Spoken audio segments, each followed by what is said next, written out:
সবাইকে স্বাগত আমার চ্যানেলে। আজ আলোচনা করব রাহু অ্যান্ড কেতু ট্রানজিটের। কেতু সিংহ রাশিতে যাচ্ছে এবং রাহু কুম্ভ রাশিতে। তার ফলাফল কি দেবে?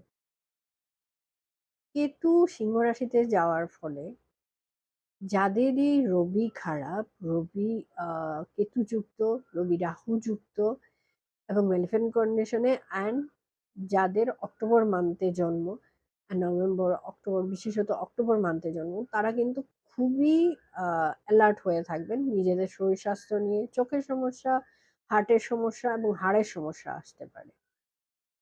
আর যাদের স্যাটার্ন রবি ভালো, তাদের জন্য কিন্তু ফলাদেশ অন্য হবে। নেক্সট বলবো যে এখানে রাহু যে কুম্ভ রাশিতে বসছে, কুম্ভ রাশিতে অলরেডি কিন্তু শনি 7.5 চলছে। যাদেরই চার্টে শনি খারাপ, তারা কিন্তু অ্যালার্ট হয়ে যাওয়া। নেক্সট হচ্ছে যে কুম্ভতে যে আহ, এই রাহু বসেছে, রাহু কিন্তু আমরা আহ, তাকে কিন্তু আমরা ছায়া গ্রহ বলি, কিন্তু তার এফেক্টটা কিন্তু ভয়াবহ হয়, কারণ সে একটা মেলিফিক প্ল্যানেট এবং তার নেচারটা হচ্ছে ধোঁকাবাজি। কোথায় কোথায় আমাদের সাবধান থাকতে হবে তা হচ্ছে education sector, bank sector, post office, bank, and যেহেতু রাহু ইন্টারনেট তার আন্ডারে আসে, তো ইন্টারনেট জড়িত কিছু সমস্যা আসতে পারে, কিছু ধোঁকাবাজি হতে পারে। আর হচ্ছে এডুকেশন সেক্টর বা কোনো টিচারের ওপরে একটা ধোঁকাবাজির একটা আরোপ আসতে পারে।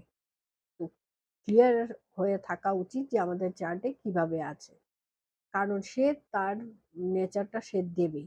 কিন্তু একটা জিনিস ভালো হবে, তা হচ্ছে নিউ কিছু আবিষ্কার হবে এবং এআই সেক্টরটা কিন্তু আরো উপরে যাবে, অনেক উন্নত মানের হয়ে যাবে।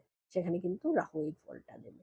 তো রাহু এন্ড কেতুর এই মানে এই যে তারা তাদের নেচার ওয়াইজ ফলটা দেবে, প্রত্যেকটি লগ্নের জন্য আমি আলোচনা করব। কিন্তু এখানে আমি আগেই বলে রাখি প্রত্যেককে যে নিজেদের চার্ট গুলোকে আগে রেক্টিফিকেশন কেন বলি। যদি আমাদের জানা থাকে যে রাহু আমাদের চার্টে খারাপ, সান আমাদের চার্টে খারাপ, তাহলে কিন্তু আমি যেটা বলছি সেটা হবে না, তার থেকে লেস হবে। তাই আগেই রেক্টিফিকেশন করে নেওয়া উচিত।